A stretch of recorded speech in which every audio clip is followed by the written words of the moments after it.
Well, hello and welcome to Status Chat for May the 15th. Now, as I indicated last week, if you happen to catch that show, I might actually get produced in time for this Friday, a show based upon where I'll walk through the tank house or the well house, depending on what you want to call it. Although the well's not there, the well's at the road. We just kind of throw some words at it from time to time. Sometimes they call it a well house, some kind of tank house, sometimes the processing house. But what it is it's the gadgets that make the house work when, of course, I had water from a well on it. And that's a very important thing because this may be worth looking at for you, although I am not currently licensed by the Tennessee Department of Environment Conservation as a well installer, water treatment person. You can do it for yourself in your home. And that's the thing. A lot of people come to me and they'll say, "Oh, Dale, I found this great lot right over here, and the price we can afford and number of acres." And then I have to explain to them that that's land versus a lot. It's not improved. It doesn't have water or electricity. There's some utility missing from it, and it's going to take some capital investment to do that. Now, sometimes you just pull the water out of the ground. But if you're in Middle Tennessee, chances are you're probably going to get sulfur water. And anyway, so I just walked through it, tank house. It's there, it's out there, it's available. I released it. Look under land and farm, I think is whatever I call that particular playlist, and I put that there. If you have real property to sell in the greater Murfreesboro, Rutherford County area, then call Dale to sell at Benchmark Realty, 615-409-SOLD. That's 7653 or 615-809-2323.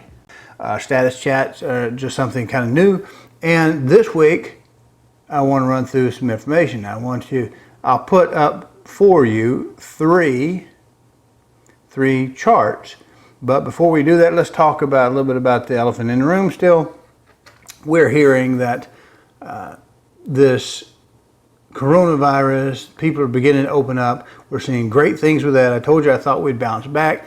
We did backslide into, I think, what they say, 30 million, 33, 34, something like that million people are now unemployed. I think most of those will bounce back. I think some of them are going to sit on unemployment with the added benefit because they're going to make in my state around $46,000 a year doing nothing at all. The problem is that's going to hurt them in the long run, I think, because people want to see somebody willing to work that can work. And if you're not able to, if you're displaced, that's a different thing. But that's going to be there. So we've taken a little slide a little bit on that, but we've also begun to open back up. I have it on some very reliable gossip that Tennessee has not had a second wave resurgence as all the doomsdayers would, all the Chicken Littles would tell you. Oh, we're going to have a second, third, or fourth wave, and it's going to go on for night into perpetuity. And that doesn't appear to be based in reality. In fact, the mortality rate is only 0.1%. This is much like a cold. Some people are passing away from it. We don't belittle that by any means at all, but we find the bulk of those are in, well, let's just say it, they're in blue areas, and we found out that at least 5 of the states put coronavirus infected people into elder care homes and probably are responsible for some issues there. But even with those numbers nationwide, we're about 0.1%. I think it's time we get back to work. People that I talk to are chomping at the bit, ready to go, and that's an opportunity for you. But we also see, I looked on the internet, and this morning they're still talking about California, some of these other states, San Diego, different places.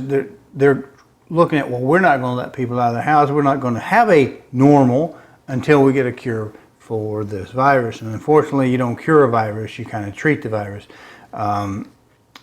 So that's it. I don't know what the actual numbers are going to be, the good and the bad. But as we see certain commonalities between these states that show terrible mortality, and they're not going to let anybody leave, and they're not going to let them go back to work, and people are losing their businesses for no fault of their own, simply because of an ideology or perhaps a goal or something going like that. But now we're ready for the charts, and I'm going to show you these because if you're thinking about buying or selling real estate in the greater Nashville area, Middle Tennessee, I work out of Murfreesboro, but I'm licensed for the entire state, and I work anywhere within the Middle Tennessee area that you might need me, because I'm just that kind of guy. Now, let's put this first one up, and we're going to look at, this is from the Tax Foundation, and I've sourced it at the bottom, but we're just going to look at sales tax. And we see like Tennessee has, is this sales tax? Which one is this?